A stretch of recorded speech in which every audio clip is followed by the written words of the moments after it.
Selamat siang, teman-teman mahasiswa baru angkatan tahun 2020-2021. Berjumpa dengan saya, Albertus Daru Dewantoro, nama saya. Saya adalah Wakil Rektor Bidang Akademik, Kemahasiswaan, dan Alumni. Salam sehat untuk teman-teman, salam sejahtera bagi kita semua. Baik, saya akan membawakan materi untuk PKMP ini dengan tema New Normal Highly Responsibility. Untuk khusus di materi saya adalah apa legasiku saat dan pasca pandemik, reorientasi prestasi mahasiswa di UKDC.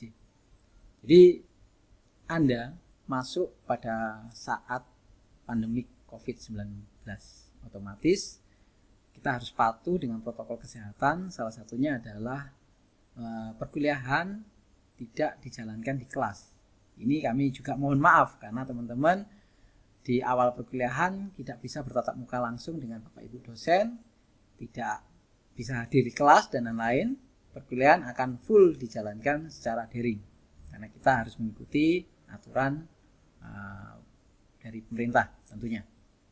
Baik, apa legasiku saat dan pasca pandemi ini? Apa legasiku ya, judulnya adalah. Harapan kami nanti teman-teman S1 adalah 4 tahun. Setelah lulus S1, teman-teman itu menorehkan apa? Memberikan suatu legasi apa bagi Dharma Cendika dan bagi diri Anda. Harapan kami selama 4 tahun nanti teman-teman punya catatan prestasi, catatan capaian tertentu baik bidang akademik maupun non-akademik. Tidak hanya melulu pada IPK. Memang IPK itu kayak nilai nilai raport Anda. Kalau Anda nanti dijelaskan indeks prestasi. Tapi harapan kami adalah lebih berorientasi pada pencapaian suatu prestasi.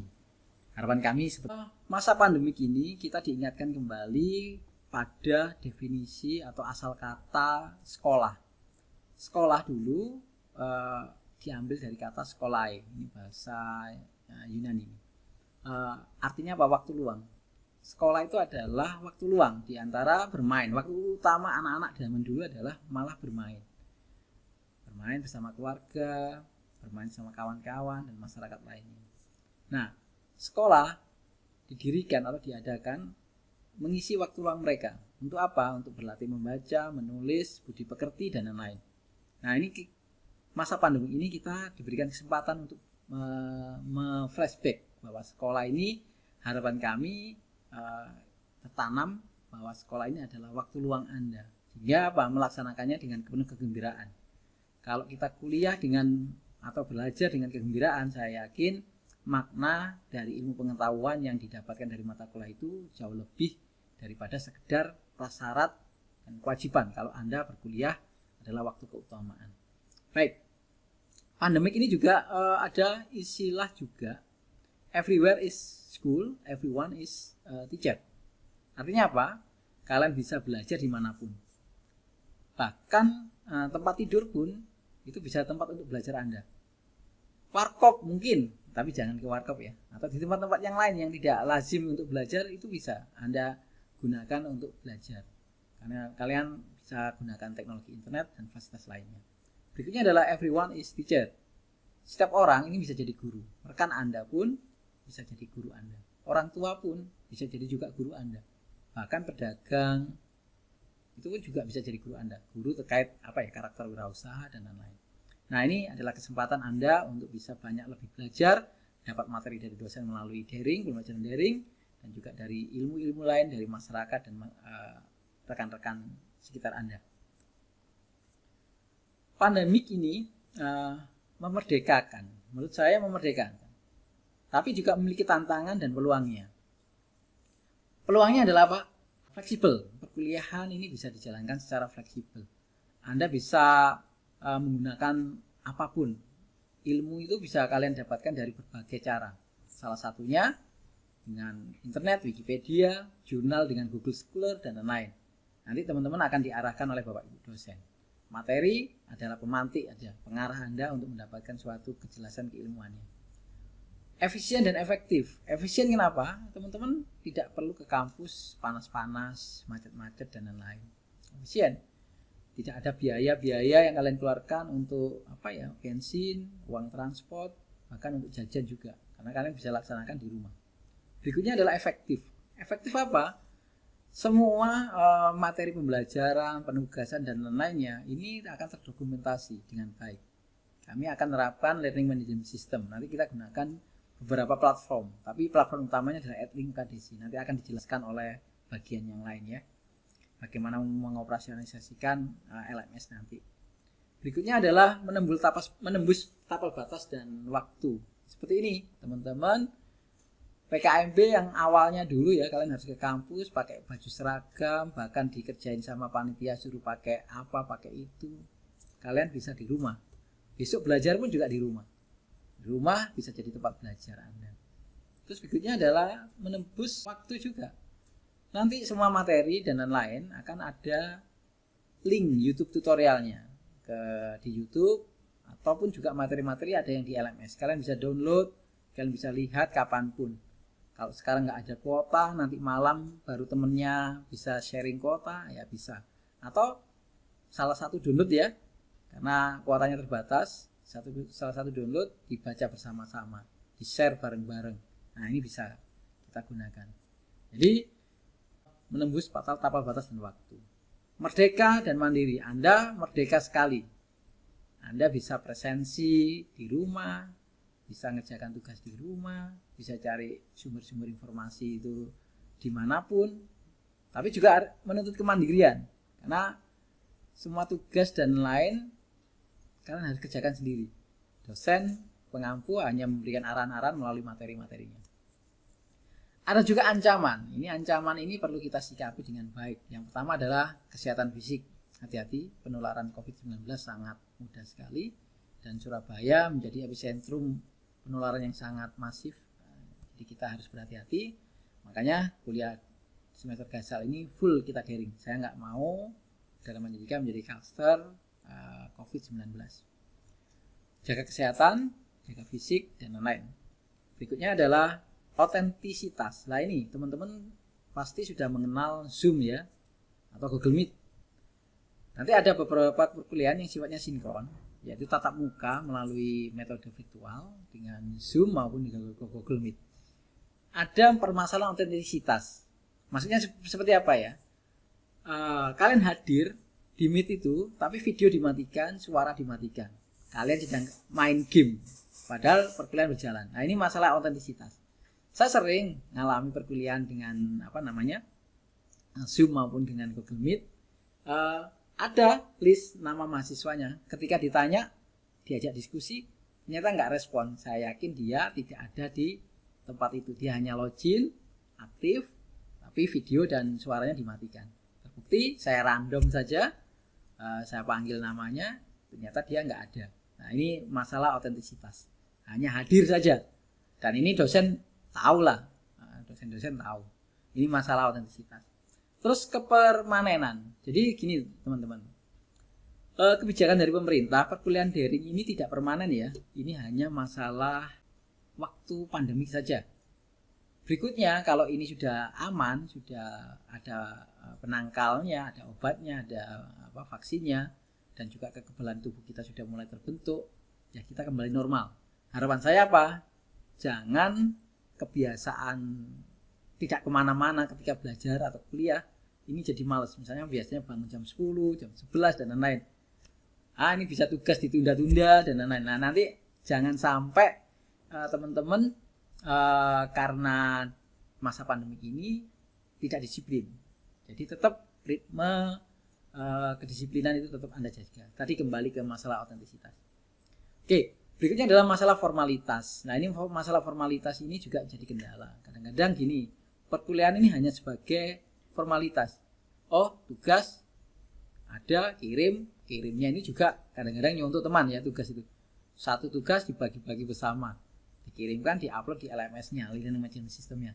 Nah, ini akan menjadi hanya sedikit formalitas.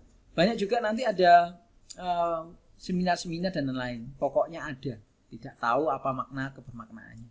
Ini kenapa ya, dengan daring ini sangat mudah sekali. Kita bisa mengadakan acara tanpa biaya, tanpa ada upaya kepanitiaan yang ribet dan lain-lain. Nah ini bisa jadi dimanfaatkan membuat suatu kegiatan ini sifatnya hanya formalitas. Oke. Untuk menghadapi ancaman dan menyikapi peluang ini, teman-teman harus punya kesadaran baru, mindset berpikirnya baru. Artinya apa? Belajar berprestasi dengan cara baru, memanfaatkan teknologi komunikasi dan memahami perubahan-perubahan sekitar. Baik, Merdeka Belajar ini adalah kebijakan dari Kemendikbud Pak Nadiem Makarim. Teman-teman pasti kenal, lebih terkenal sebagai bos Gojek ya. Nah, ini pasti sekarang kita dapat menteri yang sangat fenomenal menurut saya. Dia belum profesor, masih doktor, masih muda, membawahi profesor dan dosen-dosen senior. Tapi kebijakannya menurut saya sangat baik bagi kemajuan atau perubahan pendidikan di Indonesia. Salah satunya yang saya sangat apresiasi adalah Merdeka Belajar. Merdeka Belajar ini mahasiswa diberikan kebebasan untuk memilih bidang yang disukai. Kultur belajar yang inovatif, tidak mengekang, sesuai dengan kebutuhan mahasiswa. Harapannya apa? Dapat memberikan pengalaman ke mahasiswa, itu pengalaman yang kontekstual di lapangan, yang akan meningkatkan kompetensi mahasiswa secara utuh dan siap kerja. Teman-teman selama berkuliah nanti, harapan saya, kalian diberikan suatu kebebasan untuk bisa belajar di industri. Belajar di misalkan praktisi hukum misalkan. Belajar di konsultan dan lain-lain. Kalian diberikan belajar. Apa kebebasan? Kalian bisa laporkan ke prodi bahwa itu sebagai proses pembelajaran. Akan mendapatkan suatu poin bahkan di SKS tertentu. Nanti akan kita rumuskan kebijakan kampus Merdeka di kampus dalam waktu mendatang. Baik, magang, KKN, terus pertukaran pelajar, riset dan lain-lain ini adalah implementasi kampus Merdeka. Tentunya kalian masih istilah ini masih awam ya, masih baru. Nanti akan kita dampingi terusnya. Jadi apa saja sih yang bisa kita lakukan untuk mencari pengalaman baru dengan semangat Merdeka Belajar. Baik, saya tadi sampaikan apa legasiku bagi Dharma Cendika pada saat pandemik maupun setelah pandemik. Jadi seperti ini teman-teman, berkembang pemikiran orientasi yang saat ini ada itu adalah prestasi itu ditunjukkan indikator tunggal, yaitu IPK tinggi. Saya sebagai dosen dan sebagai wakil rektor bidang akademik tidak setuju sepenuhnya bahwa IPK itu adalah salah satu indikator prestasi akademik. Saya ingin Dharma Cendika melakukan reorientasi. Apa itu prestasi akademik? Apa itu prestasi kemahasiswaan? Saya tidak ingin menciptakan mahasiswa-mahasiswa yang fokusnya hanya pada IP. Saya bukan nggak setuju dengan IP ya. IP tinggi itu hal yang bagus. Tapi jangan menjadi satu-satunya indikator Anda lulus dengan IP tinggi. Saya inginkan Anda semua ini ya, ada sekitar 100-200an mahasiswa ini. Saya tidak bisa bayangkan ya, setiap mahasiswa menghasilkan 1 atau 2 capaian prestasi. Saya yakin Dharma Cendika akan berkembang dengan baik dengan reputasinya. Kalau IP, saya kira ini untuk kebutuhan Anda pribadi, untuk kemegahan Anda sendiri. Apa untuk Dharma Cendika? Tidak terlalu ada dampaknya. Untuk Anda sendiri pun juga Anda akan digelari, misalkan di pekerjaan hanya IP tinggi, tapi misalkan ketika menghadapi pekerjaan tidak bisa apa-apa, harus training dulu. Ternyata IP Anda ini hanya kosmetik saja. Tapi sekali lagi ya, saya tegaskan, saya bukan melarang Anda mencari IP tinggi, tapi jangan jadikan IP tinggi ini satu-satunya indikator prestasi akademik Anda. Banyak sekali agenda yang dicanangkan oleh pemerintah dan kampus juga. Harapan saya adalah teman-teman selama kuliah nanti ya, dapat menorehkan suatu prestasi kemahasiswaan. Nah, salah satunya adalah dengan kegiatan lomba. Dengan misalkan Anda menciptakan wirausaha. Nah, hari ini yang meliput kegiatan ini disupport oleh kelompok wirausaha mahasiswa. Namanya 5cc dengan produknya surabaya.id. Jadi ada Instagramnya, silakan nanti berkenalan dengan mereka. Dan kami akan terus membentuk kelompok-kelompok wirausaha di mahasiswa. Terus juga ada pengabdian masyarakat. Jadi nanti KKN dan kegiatan mata kuliah tertentu akan dikemas dalam mengabdi ke masyarakat. Bagaimana Anda punya kontribusi di masyarakat. Nah ini ada catatannya nanti. Catatannya apa?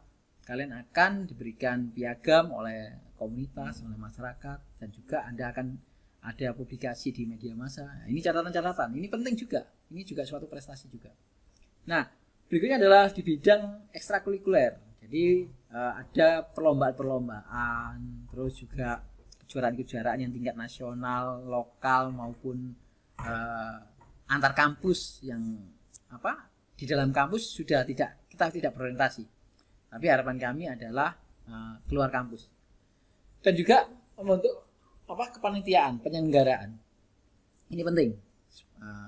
Kita menyelenggarakan suatu event nasional itu juga sebagai prestasi juga.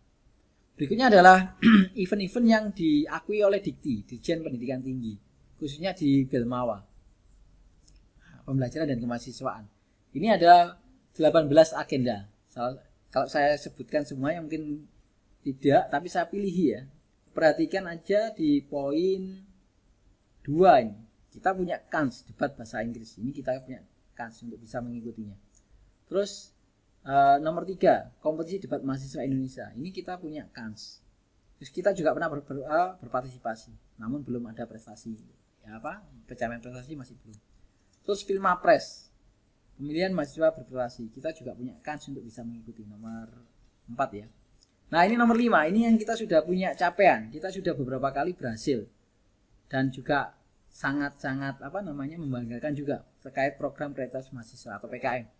Ini wajib, ini kalau nggak salah mata kuliah kewirausahaan wajib membuat proposal PKM. Nah nanti teman-teman PKM ini orientasi utama. Robot saya kira tidak punya kelompok mahasiswa. Terus bidang PIK ini juga belum. Kontes mobil hemat ini juga belum. Kapal cepat juga kita belum. Kompetisi jembatan juga kita tidak bisa. Bangunan gedung juga belum. Bisnis mahasiswa masih bisa, ini masih bisa, tapi belum ada pengalaman untuk mengikuti. Expo kewirausahaan kita pernah mengikuti juga. Terus startup mahasiswa ini indikator baru. Pekan olahraga mahasiswa nasional kita pernah ikut juga, Pomnas. Terus MTQ ini juga. Pesparawi baru tahun ini kita akan ikut karena biayanya juga mahal dan persiapannya juga harus matang. Tapi tahun ini kita komitmen ikut. Baik. Itu yang prestasi bidang kemahasiswaan. Harapan saya 4 tahun berkuliah di Dharma Cendika, teman-teman paling nggak menorehkan prestasi dari daftar yang sudah ada di sini ya, di PPT saya. Baik, nanti teman-teman akan disosialisasikan program-program oleh Biro Kemahasiswaan dan Alumni. Biro Kemahasiswaan Alumni ini akan memandu teman-teman untuk dapat berprestasi di luar. Baik. Terus apa legasiku yang lain ya? 4 tahun sampai 8 atau 4 tahun atau 8 semester, kalau di total 48 bulan atau 14.058 hari atau 34 sekian ribu jam. Nah, ini apa legasiku untuk Dharma Cendika, untuk masyarakat sekitar, untuk negara. Ya, ini yang harus kalian refleksikan. Oh, nanti saya 4 tahun, saya punya prestasi A, B, C, dan lain-lain. Selain IPK tinggi. Nah, ini contoh-contoh non-akademik. Sifatnya mengabdi pada masyarakat. Ini sudah ada aktivitas. Teman-teman merancang wastafel pedal. Ini anak-anak perwujudan industri. Ini sudah merancang produk wastafel pedal. Kita sumbangkan untuk masyarakat. Kita komersilkan juga, tapi orientasinya adalah menyumbang. Peka terhadap lingkungan. Oh, penularan COVID dibutuhkan suatu alat yang minim kontak ya. Kalau dengan pedal kan kaki kan, tidak ada kontak untuk cuci tangan dan lain-lain. Ini sudah berhasil diciptakan. Juga di prodi akupuntur juga ada meracik jamu. Dosen dan mahasiswanya, ini banyak dosennya sih, masih nanti harapan kami mahasiswa juga terlibat meracik jamu yang dipercaya berkhasiat untuk meringankan dampak dari COVID tadi. Terus juga berempati dengan sesama yang terdampak yang secara ekonomi, memberikan sumbangan dan lain-lain. Terus juga ada relawan-relawan yang menyemprotkan disinfektan ke kampus. Ini juga kita apresiasi. Ada sekelompok mahasiswa menawarkan dirinya membantu menyemprotkan disinfektan di kampus. Kami apresiasi. Artinya apa? Dia relawan, dia tidak takut, tapi dia bisa jaga dirinya. Supaya apa? Supaya apa? Punya kebermaknaan bagi rekan-rekan maupun masyarakat sekitarnya. Ini bisa, ini juga capaian prestasi bagi kami, bagi saya khususnya. Ini juga sebagai suatu capaian prestasi. Atau teman-teman di bidang full akademik, ini kita pernah ada capaian yang sangat membanggakan. Ada alumni kita, dan waktu itu masih mahasiswa, tapi ini sudah jadi alumni. Dia menjadi juara 1 kategori penulis artikel ilmiah bidang hukum ini di Mahkamah Konstitusi. Kompetisinya bukan untuk mahasiswa, untuk umum. Ada peneliti, dosen dan lain-lain. Tapi dia sebagai mahasiswa bisa juara 1. Ini sangat membanggakan. Di UKM kita juga menorehkan prestasi juga tidak sedikit. Ada UKM basket, UKM taekwondo dan lain-lain. Ada yang skalanya regional, juga ada yang juga nasional. Ada. Ini juga target kalian. Reorientasi prestasi Anda kalian juga arahkan ke sana. Atau memproduksi jurnal. Nah, ini juga sama. Nanti kalian akan diarahkan mata kuliah tertentu untuk bisa memproduksi jurnal. Setelah lulus nanti, teman-teman, harapan kami adalah bukan besar-besaran IPK, tapi banyak-banyakan jurnal. Kamu lulus ini berapa jurnalmu? Bukan IPK lagi. Nah, IPK penting juga ya, tapi diubah berapa jurnalmu. Nah, ini sangat menarik. Habit ini banyak dikembangkan di kampus-kampus negeri. Yang saya tahu sendiri adalah di Universitas Diponegoro Undip. Itu juga gitu. Berkembang mindset kalau lulus berapa jurnal yang dihasilkan. Nah, ini berlomba-lomba mereka. Ini saya sangat setuju dengan konsep seperti itu. Baik. Nah, ini saya mengutip quote dari Pak Karno, proklamator sekaligus presiden pertama Indonesia. Aku lebih senang pemuda yang merokok dan minum kopi sambil diskusi tentang bangsa ini daripada pemuda kutu buku yang memikirkan diri sendiri. Tapi jangan di caption yang lain-lain ya. Memikirkan diri sendiri. Kalau Anda kutu buku tapi memikirkan orang lain, ya saya senang juga. Oke, ini Pak Karno. Karena saya bukan perokok, maka saya punya tagline sendiri. Aku lebih senang mahasiswa UKDC yang keluar masuk pasar, yang peduli kampus dan masyarakatnya, daripada pengejar IP tinggi yang memikirkan diri sendiri. Baik, itu kata-kata saya pribadi. Tapi sekali lagi saya tekankan ya, saya tidak mau kalian caption, kalian giring bahwa saya anti IP tinggi. Tidak, saya sangat dukung IP tinggi. Itu penting untuk catatan prestasi Anda di bidang akademik. Tapi juga berkontribusi bagi masyarakat, menorehkan prestasi, itu jauh lebih utama. Baik, core value kita adalah jujur, peduli, dan tanggung jawab. Kepedulian didasari dengan kejujuran dan tanggung jawab adalah keutamaan bagi segenap sivitas akademik di Dharma Cendika, termasuk juga Anda, mahasiswa Dharma Cendika. Demikian, terima kasih.